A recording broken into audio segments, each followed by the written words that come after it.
I received a email from McCormick Taylor, probably about a little over 2 weeks now,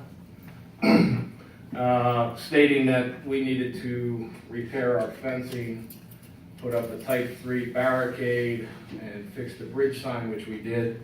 I think a lot of people saw that we did fix that. And then within 2 hours, I received a phone call from a gentleman from the PUC, which is the Pennsylvania Public Utility Commission, asking if we could meet up there on Tuesday to discuss the future of the bridge, which I said we would.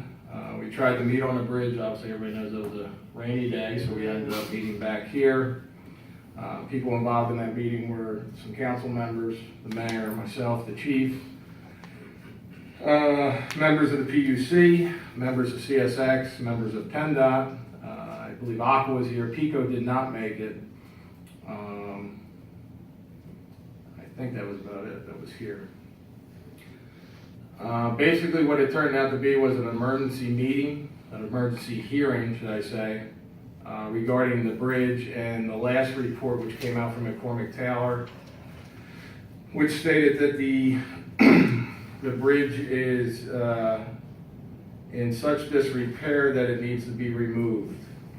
And that was the whole point of the meeting.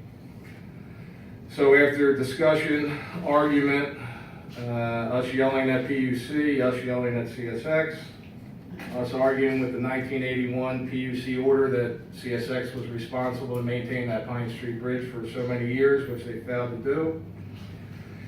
PUC issued an order, an emergency order, which I received certified mail on Monday, but I did receive on email on Friday.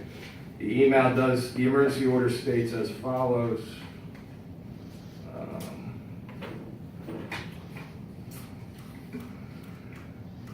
I'll read the main part of it. So, Aqua and PICO Energy gas at their initial cost and expense, and within 14 days of service of this order, abandoned their facilities attached to the Pine Street Bridge, which I think a lot of people have already seen that Aqua and PICO have already started that process.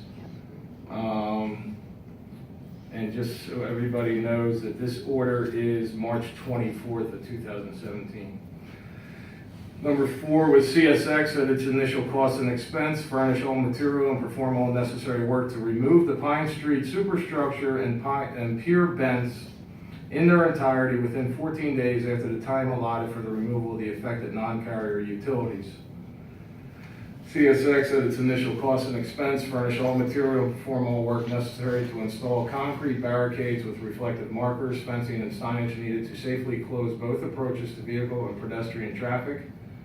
And reflective markers shall be in accordance with Part 2 of the Manual of Uniform Traffic Control Devices for Type 4 end of roadway object markers.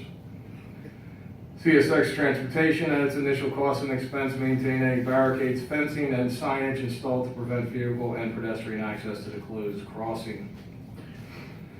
CSX at its initial cost and expense maintain both abutments remaining after the removal of the bridge superstructure and pier fence. Aqua and PICO gas at their sole cost and expense maintain their facilities that have been relocated from the Pine Street Bridge.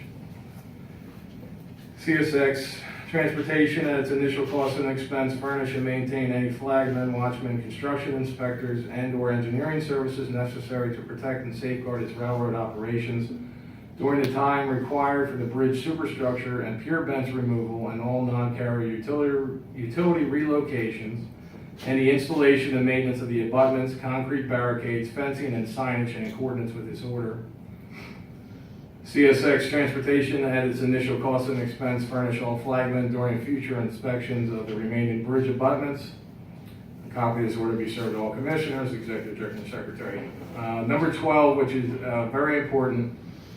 This matter has been assigned to the Commission's Office of Administrative Law Judge, and an evidence hearing be held within 90 days of the date of service of this order to determine the final allocation of costs incurred by the parties and final disposition of the rail highway crossing.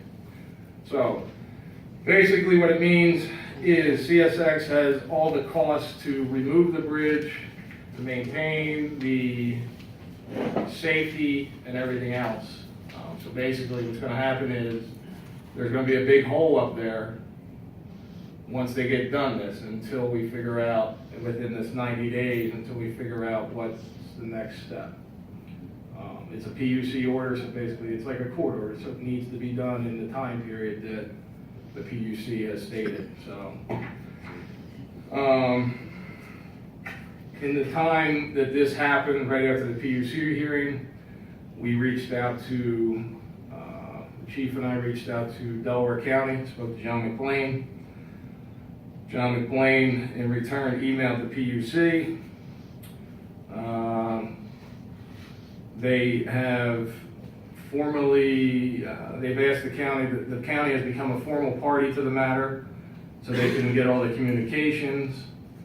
And that he also indicated that the county is very much supportive of the borough's position that the bridge should be rebuilt in some form because of the limited access to the parts of the borough. And he also concurred with the borough that CSX should have the financial responsibility because in the 1981 order required CSX to maintain the bridge, and they obviously failed miserably in that duty. So we have the full support of the county, Delaware County. We have full support of Senator Williams' office. We're still waiting for, I believe, Brady's office, and I believe we do have full support of State Rep McClintock's office. So we have what we need in place. I think we have enough to argue that the bridge should be rebuilt. One thing